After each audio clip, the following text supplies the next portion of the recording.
Bendecido Día del Señor para todos. Sabemos que los cristianos celebramos el día de la resurrección de Jesús y nos congregamos para alabarlo y bendecirlo. He estado orando acerca de qué es lo que el Señor quería que yo compartiera en esta mañana con vosotros.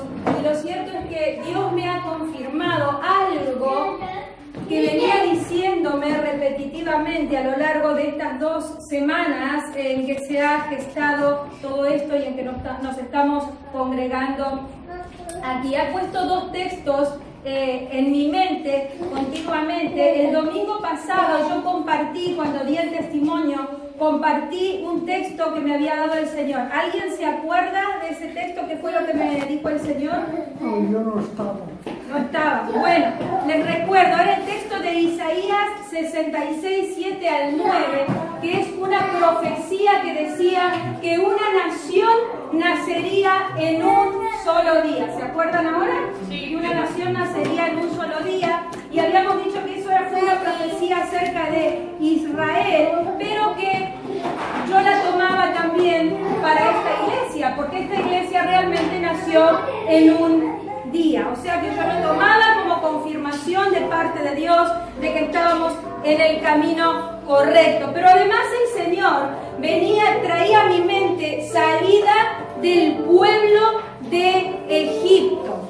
Todos sabemos que el pueblo de Egipto salió liderado por Moisés rumbo a la tierra prometida. ¿Y alguien se acuerda en qué libro esta experiencia está contado esto? Está en el segundo libro de la Biblia, que es Éxodo. Muy bien, Éxodo. Bien, bravo, Robert. Bien, y hay algo muy interesante sobre este libro, sobre el nombre de este libro.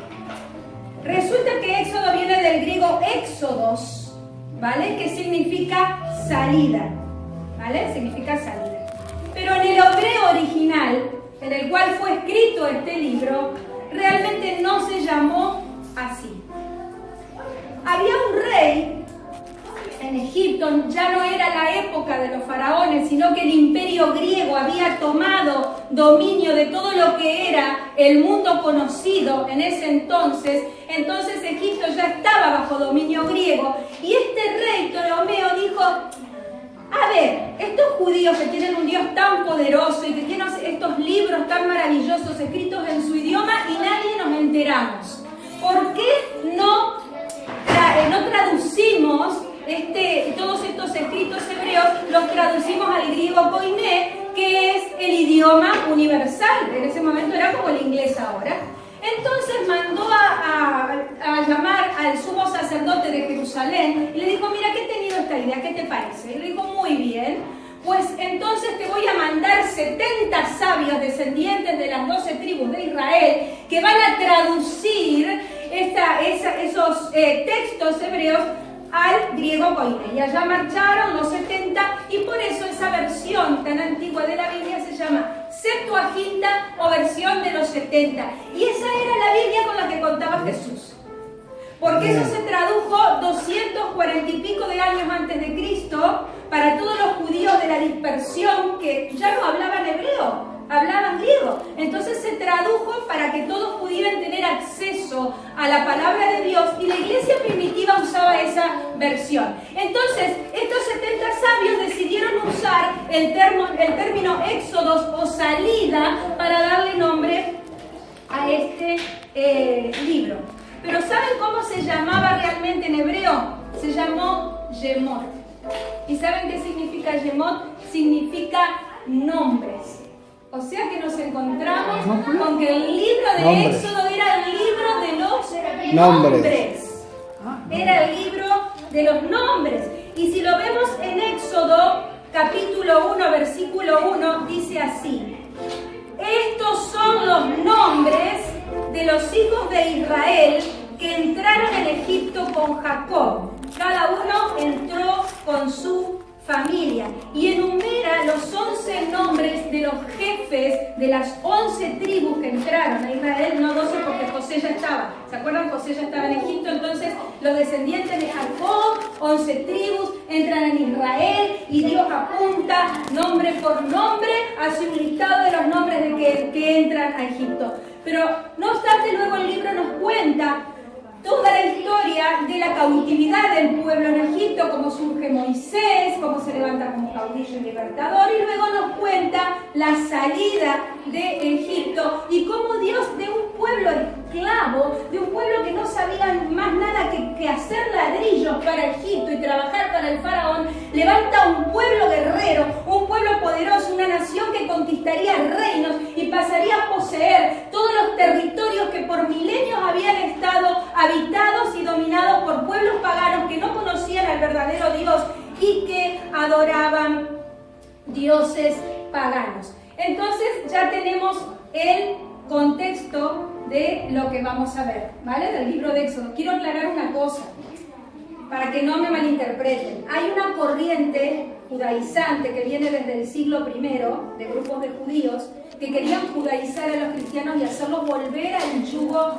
de la ley. Esa corriente judaizante sigue hasta el día de hoy y hay grupos que dicen, mira, si tú no pronuncias en perfecto hebreo, Yahshua HaMashiach, no sé qué, entonces tú no le estás orando al verdadero Dios. Si tú no te aprendes los nombres de la Biblia en hebreo, tú no te vale de nada. No, yo no estoy reivindicando eso, ¿vale? Porque Dios permitió que toda la Biblia fuera traducida a todos los idiomas conocidos de hoy día, o sea que a Dios le interesa que cada uno reciba el mensaje de salvación en su idioma, ¿verdad? Entonces a Él no le importa eso de las pronunciaciones y de los idiomas, no, eso no le interesa. Cada uno dice Jesús, cada uno en su idioma, en inglés es Jesus, en nosotros Jesús. Yo lo que estoy simplemente contando era algún dato curioso de cómo se llamó, que se llamó Shemot, que eran nombres. Pero nosotros vamos a seguir diciéndole Éxodo porque no tenemos ningún problema con eso. Entonces vamos a ir al texto, este y otro que vamos a ver del libro, Éxodo 12, 37 al 41. Mi marido me lo dejó abierto el co. Gracias, esposo mío, no pasa nada, lo que vale la intención. Bien, Éxodo 12, 37, que no veo nada. Vamos a ver, dice así. Partieron los hijos de Israel de Ramsés a Sucot, como 600.000 hombres de a pie, sin contar los niños y las mujeres. En esa época las mujeres no contaban para nada. También subió con ellos grande multitud de toda clase de gentes y ovejas y muchísimo ganado. Y cocieron tortas sin levadura de la masa que habían sacado de Egipto, pues no había leudado, porque al echarlos fuera los egipcios no habían tenido tiempo ni para prepararse comida. El tiempo que los hijos de Israel habitaron en Egipto fue 430 años. Y pasados los 430 años, voy a pedir ahora que recuerden esta expresión porque al final la voy a preguntar, grábensela en la mente. Dice, en el mismo día todas las huestes de Jehová salieron de la tierra de Egipto. Bien, ¿qué nos dice este texto? Nos dice que a pesar de que ellos estuvieron 430 años allí cautivos, realmente no tuvieron tiempo de prepararse para el viaje, no tuvieron tiempo de preparar su salida, fue ¡pa! Así, fue repentina.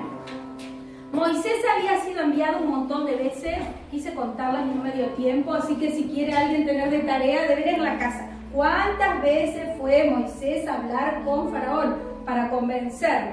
Bien, Moisés fue con un mensaje de parte de Dios a Faraón a decirle, mira, dice Jehová de los ejércitos, nuestro Dios, que tú nos tienes que dejar irnos para poder adorarlo a Él y servirlo a Él, que es tiempo de que nosotros nos vayamos de aquí. Pero todos los intentos de que Faraón entrara en razón habían fracasado porque él había endurecido su corazón una y otra vez. Y todos sabemos que esta actitud de Faraón acarreó 10 plagas terribles para el pueblo de Egipto. Para para que él recapacitara. O sea, no es que Dios dijo, bueno, es un Dios sádico y dijo, bueno, a ver, yo ahora quiero ver cómo sufren los egipcios, le voy a convertir el agua en sangre y los voy a llenar de ranas. Sí, no era esa la intención de Dios. Claro, Germán vio la película, ¿verdad? Sí. No, antes hubo muchos intentos de que Faraón entendiera, pero dice que Faraón endureció en su corazón. Entonces Dios dijo, bueno, voy a mandarle esta disciplina, ¿para qué? Para que recapacite, para que diga, bueno, esto acá está pasando algo, yo estoy haciendo algo mal. Pero no, con cada plaga se endurecía más y más su corazón. Y no solamente no se arrepentía, no pedía perdón y no le obedecía a Dios, sino que con cada plaga le cogía más manía y más odio a los hebreos y más los oprimía. Antes tenían paja y barro para hacer los ladrillos, bueno, pues ahora dijo, le mandó a sus capataces, no le deis ni paja ni barro para hacer los ladrillos, que vayan y se la paguen y se la busquen ellos, para hacer el material para servirme a mí. O sea que cuanto más Dios bendecía a su pueblo, él más los odiaba y más los oprimía, aumentaba su opresión sobre ellos. Hermanos, cuando cualquier persona, ya sea creyente o no sea creyente, se levanta en rebelión contra algo que Dios ha predeterminado desde la eternidad y ha establecido y tiene un propósito, y alguien se levanta en rebelión contra eso, no se da cuenta, pero está en rebelión directamente con Dios. Porque Dios lo que hace es que Él maneja los hilos de todo, Él elige gente, mueve, pone, saca, pero cuando un propósito es de Él y uno se levanta contra ese propósito, uno está en rebelión directamente contra Dios, no contra los hombres. Así que lamentablemente, si esa actitud persiste en cualquiera de nosotros, porque yo no me salvo de eso, somos todos humanos, Dios va a tener que tratar, va a disciplinar. Hugo Chávez, muy bien, Hugo Chávez, por ejemplo, él no conocía a Dios. Él se levantó y dijo, yo desde mis entrañas maldigo a Israel. Una ignorancia total, él no conocía lo que decía la Biblia. Bendeciré a los que te bendijeren y maldeciré a los que hasta los que te maldijeren. Entonces, cuando hay un propósito de Dios, hay que tener mucho cuidado, hermano, de no ponerse en oposición contra eso. Y yo creo que absolutamente todo, ¿quién no ha desobedecido alguna vez a Dios? ¿Quién no ha escogido caminos que nos han llevado desgracia tras desgracia, fracaso tras fracaso, frustración tras frustración? Y a lo mejor nosotros mismos hemos obstaculizado el propósito que Dios tenía para con nosotros, lo hemos obstaculizado a lo mejor sin darnos cuenta. Y vamos y vemos que nos va mal, y otra desgracia, y esto no me sale, y esto me sale al revés. ¿Y por qué? Llega un momento que tenemos que parar y decir, encerrarnos a solas con Dios y decir, Señor, ¿qué está pasando? Yo no me he dado cuenta, es que no me entero de algo. Por favor, dame luz para entender si yo te estoy desobedeciendo. Porque a veces inconscientemente no discernimos que nos hemos salido del propósito de Dios, pero lamentablemente la ignorancia o el discernimiento no nos quitan las consecuencias. Lamentablemente, si estamos desobedeciendo, vamos a tener que afrontar las consecuencias hasta que nosotros entendamos y nos alineemos dentro del propósito y de la visión que Dios nos ha dado y decidimos no desviarnos más de su voluntad. Entonces nos encontramos con que Dios decide que si Faraón no quiso entender por las buenas, va a tener que entender por las malas.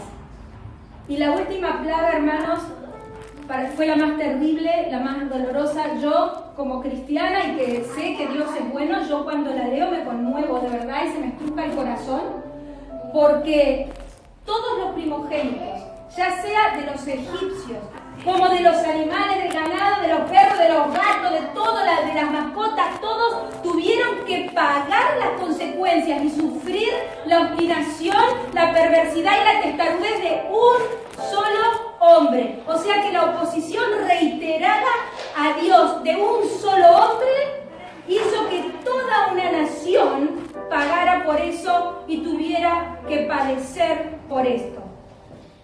Dios le dijo a Moisés que después de esto Faraón los dejaría irse, pero no solamente los dejaría irse, dice, mira, seguramente te va a echar de aquí. Esto lo encontramos en Éxodo 11:1 y dice así: una plaga traeré aún a Faraón y sobre Egipto, después de la cual él os dejará ir de ahí, y seguramente os echará de aquí del todo. Habla ahora al pueblo, y que cada uno pida a su vecino, y cada una a su vecina, alhajas de plata y de oro. Y Jehová dio gracia al pueblo a los ojos de los egipcios. También Moisés era tenido por gran varón en la tierra de Egipto, a los ojos de los siervos de Faraón y a los ojos del pueblo. O sea que cuanto Faraón más se levantaba y más oprimía a los hebreos, Dios más los bendecía. Dice que derramaba gracia para que los egipcios ayudaran al pueblo. Más se oponía Faraón, pues más bendición tenían y más respeto tenía Moisés a los ojos de los mismos funcionarios de Faraón. Los mismos que servían a Faraón decían, uy, este es un hombre de Dios, este Moisés realmente es un caudillo, es muy respetable, tiene buen testimonio. O sea, que hasta los mismos funcionarios lo admiraban. Y eso nos deja una tremenda enseñanza a nosotros, hermanos. Cuando nosotros caminamos en el propósito de Dios, no hay fuerza humana ni fuerza espiritual que pueda detener la bendición que Dios tiene para nosotros. Así que este pueblo sale de Egipto cargado de bendiciones y con gente que quiso seguirlo. Gente que eran de otros países. Otros eran egipcios, gente de otros países, que no tenían nada que ver con los hebreos, nada que ver. Pero ¿qué pasó? Que cuando ellos vieron los portentos, las señales, los prodigios, los milagros, dijeron, jolín, pero estos tienen un Dios que es más poderoso que los más poderosos, que el Dios Sol y que el Dios Ra y que todos. O sea, nosotros no queremos perdernos esa bendición, queremos formar parte de ese pueblo, queremos acompañarlo. Dejaron todo, hermano, dejaron Egipto, dejaron su casa, dejaron el imperio que les había visto nacer y se fueron con los hebreos. Muchas veces leemos estos versículos y no nos damos cuenta realmente de lo que pasó allí, la profundidad, la grandeza de lo que Dios hizo ahí. Y dice el texto que Dios hizo todo tan repentino y tan deprisa que los judíos habían dejado masa, habían dejado masa leudando para tomar en el desayuno, comer durante el día siguiente. ¿Y qué pasó? Que no tuvieron tiempo ni de esperar de que la masa leudara. Cuando Faraón se levanta de noche y les dice, tienen que irse de aquí. Vamos a ver Éxodo 12, 30 al 36. Ese fue Ramsés II. Eso digo. El que... ¿Sí? Dios el que estaba con ellos, el que gobernaba Egipto. Bien. Éxodo 12, 30 al 36. Dice, y se levantó aquella noche Faraón, él y todos sus siervos, y todos los egipcios, y hubo un gran clamor en Egipto, porque no había casa donde no hubiese un muerto. E hizo llamar a Moisés y a Aarón de noche y les dijo, salid de en medio de mi pueblo vosotros y los hijos de Israel, e id y servid a Jehová como habéis dicho. Tomad también vuestras ovejas y vuestras vacas, como habéis dicho, e idos, y bendecidme también a mí, de paso, ¿no? Claro, el hombre se daba cuenta de que no estaba bajo bendición. Y los egipcios apremiaban al pueblo dándose prisa a echarlos de la tierra porque decían, todos somos muertos. O sea, si estos siguen acá, no quedamos ni uno. O sea, no quedamos ni para muestra. Bien, y llevó el pueblo su masa antes de que leudase, sus masas envueltas en sus sábanas, sobre sus hombros, e hicieron los hijos de Israel conforme al mandamiento de Moisés, pidiendo de los egipcios alhajas de plata, alhajas de oro y vestidos. Y Jehová dio gracia al pueblo delante de los egipcios y les dieron cuanto pedían. Y así los despojaron a los egipcios. Yo quiero, hermanos, que nosotros, que tú te imagines si te llegara una carta a tu casa. ¿Cómo? Una carta que te llegara a tu casa, Germán. Una notificación. Una notificación del Estado, Ayuntamiento. Sí, del ayuntamiento. Y te diga, mira, esto es una carta de desalojo.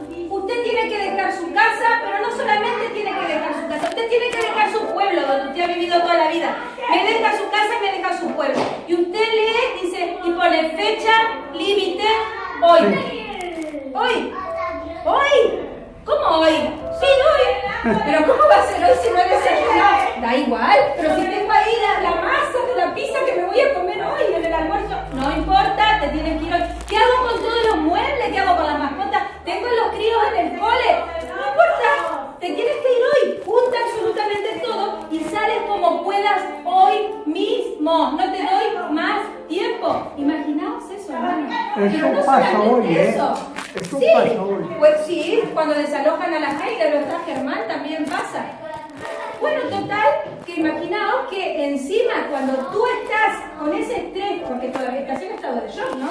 O sea, 430 años ahí, y una noche se raya Faraón y te dice, te me vas de aquí. O sea, se raya el alcalde y dice, vamos, todos los cristianos que hayan más Magrel se me van hoy. Y mientras tú estás en ese estado de shock, Dios te dice, bueno, hijo, ahora tú antes de irte tienes que ir y tocarle el timbre a cada uno de los vecinos de toda la finca, a cada puerta tú le tocas el timbre.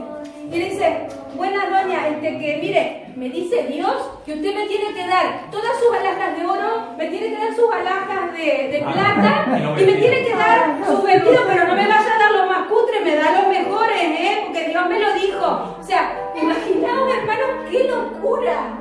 O sea, ¿cómo reaccionaríamos nosotros ante una cosa así? Los estaban echando y tenían que ir a decirle a los vecinos que dice Dios que usted me dé a mí todas las alhajas que tiene. Tratado de imaginarlo, eso es un bendito follón, hermano. O sea, críos llorando, las ovejas balando, el ganado ahí todo desparramado, ropas, muebles, cestas cargadas de todas las joyas, las riquezas que les dieron los egipcios.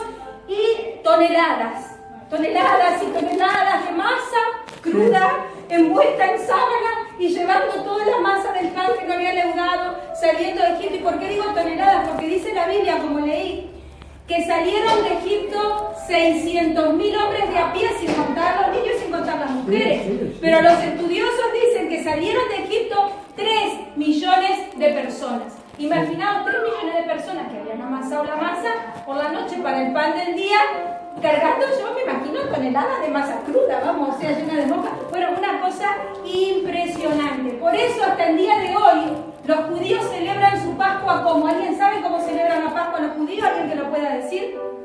¿No? Comiendo tortitas sin levadura. Comiendo tortitas sin levadura para recordar y conmemorar que cuando ellos salen de Egipto, liberados por Moisés, no tuvieron tiempo de esperar de que la masa leudara. Por eso comen tortitas sin levadura los judíos.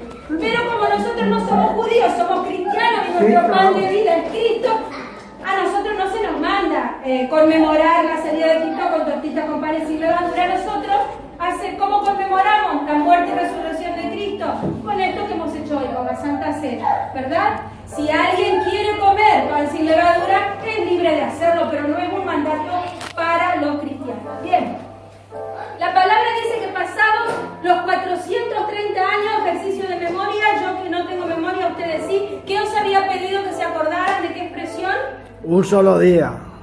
En un solo día. En el mismo día todas las huestes de Jehová salieron de Egipto. O sea que todo se dio en un solo día. Y reflexionando, hermanos, sobre los textos estos que me ha dado el Señor en este tiempo que hemos acá aceleradamente hemos vivido juntos, ambos tienen un común denominador. En Isaías 66, una profecía sobre un pueblo que nacería en un solo día. Y en Éxodo 12, un pueblo entero que lo deja todo y sale rumbo a poseer la tierra que Dios les había prometido. Yo no sé vosotros, pero yo no creo en las casualidades. ¿Por qué? Porque la casualidad implica que algo queda librado al azar, que queda algún cabo suelto, o sea que eso implica que Dios no es omnipotente, que Dios no es todopoderoso porque algo se le escapa. Si uno dice, ay, bueno, si tengo suerte, ay, qué casualidad que me encontré con fulano. No es una casualidad. Yo creo en la causalidad. ¿Qué es la causalidad? La causalidad es la relación entre una causa de algo y su efecto. O sea que todo ocurre por